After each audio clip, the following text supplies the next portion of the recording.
Ganda ng electric pa na to. Pwede nyo pa siyang pababaan. Sige nga, pababaan natin. Ito sana, kaso walang white, black lang ano. Ay, ito sa room. Oo nga, lumiliit nga. Galing. Pwede yung aesthetic ganyan.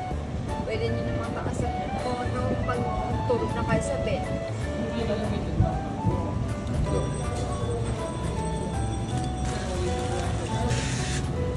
Sorry, next time.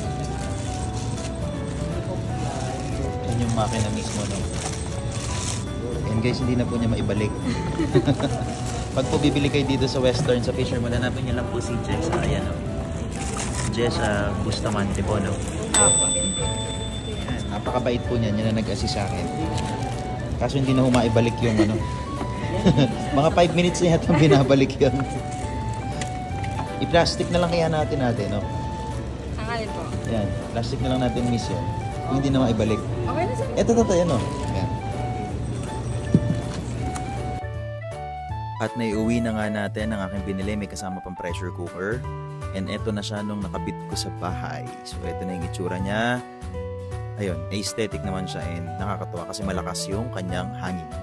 Ayun lang, thank you for watching.